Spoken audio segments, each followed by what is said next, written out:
ಮದುವೆ, ಮಗುವಾದ ನಂತರ ಬಣ್ಣದ ಲೋಕದಿಂದ ಕೊಂಚ ಬ್ರೇಕ್ ತೆಗೆದುಕೊಂಡಿದ್ದ ಸ್ಯಾಂಡಲ್ವುಡ್ ನಟಿ ಮಯೂರಿ ಕ್ಯಾತರಿ ಕಳೆದ ವರ್ಷ ಬಿಗ್ ಬಾಸ್ ಕನ್ನಡ ರಿಯಾಲಿಟಿ ಶೋನಲ್ಲಿ ಕಾಣಿಸಿಕೊಂಡಿದ್ದರು.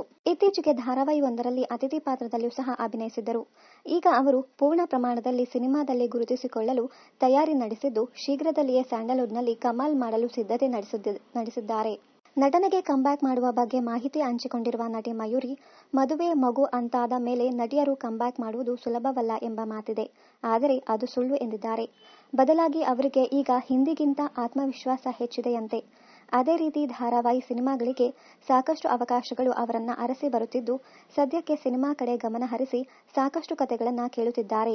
ಮಗುವಾದ ಕೆಲವು ವರ್ಷಗಳ ನಂತರ ಮತ್ತೆ ಚಿತ್ರರಂಗಕ್ಕೆ ಮರುಪ್ರವೇಶಿಸುತ್ತಿರುವುದಕ್ಕೆ ಖುಷಿ ಇದೆ. ಯಾವುದೇ ಪಾತ್ರವಾದರೂ ಅದಕ್ಕೆ ನ್ಯಾಯ ಸಲ್ಲಿಸಬಲ್ಲೆ ಎಂಬ ಆತ್ಮವಿಶ್ವಾಸ ಹೆಚ್ಚಿದೆ ಎಂದು ಹೇಳುತ್ತಾರೆ ಮಯೂರಿ ಕ್ಯಾತರಿ. ನಟಿಸಲು ಸಾಕಷ್ಟು ಪಾತ್ರಗಳು ಇರುತ್ತವೆ. ಪಾತ್ರಕ್ಕೆ ಜೀವ ತುಂಬಲು ವಯಸ್ಸು, ಗಾತ್ರ, ರೂಪ, ಬಣ್ಣ ಮುಖ್ಯವಾಗುವುದಿಲ್ಲ. ಯಾವುದೇ ಸಿನಿಮಾವಾದರೂ ಅಲ್ಲಿ ಬೇರೆ ಬೇರೆ ಬಗೆಯ ಪಾತ್ರಗಳಿರುತ್ತವೆ. ಅದಕ್ಕೆ ತಕ್ಕಂತೆ ಕಲಾವಿದರ ಆಯ್ಕೆ ನಡೆಯುತ್ತದೆ.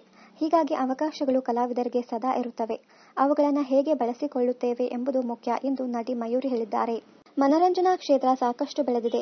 OTTಯಂತಹ ವೇದಿಕೆ ಹೊಸ ಅವಕಾಶಗಳನ್ನು ಸೃಷ್ಟಿಸುತ್ತಿದೆ. ಒಳ್ಳೊಳ್ಳೆಯ ಕತೆಗಳಿರುವ ವೆಬ್ ಸೀರೀಸ್ಗಳು ಬರುತ್ತಿವೆ.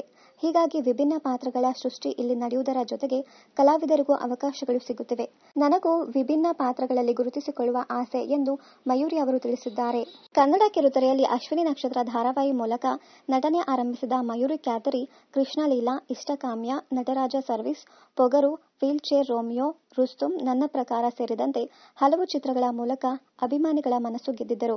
ಈಗ ಇನ್ನಷ್ಟು ಭಿನ್ನ ಪಾತ್ರಗಳ ಮೂಲಕ ಅವರು ತಮ್ಮ ಸೆಕೆಂಡ್ ಇನ್ನಿಂಗ್ಸ್ ಆರಂಭಿಸಲಿದ್ದಾರೆ. ಹೊಸ ಚಿತ್ರವೊಂದರ ಮೂಲಕ ಮತ್ತೆ ಬಣ್ಣ ಹಚ್ಚಲು ಸಜ್ಜಾಗಿರುವ ನಟಿ ಮಯೂರಿ, ಅದಕ್ಕಾಗಿಯೇ ಹೊಸ ಫೋಟೋ ಶೂಟ್ ಮಾಡಿಸಿ ಎಲ್ಲರ ಗಮನ ಸೆಳೆದಿದ್ದಾರೆ. ಇನ್ನಷ್ಟು ಕನ್ನಡ ಧಾರಾವಾಹಿ, ಸಿನಿಮಾ ಹಾಗೂ ಇನ್ನಿತರ ನ್ಯೂಸ್ ಅಪ್ಡೇಟ್ಸ್ಗಾಗಿ ಚಾನೆಲ್ ಅನ್ನು ಸಬ್ಸ್ಕ್ರೈಬ್ ಮಾಡಿ. Thank you.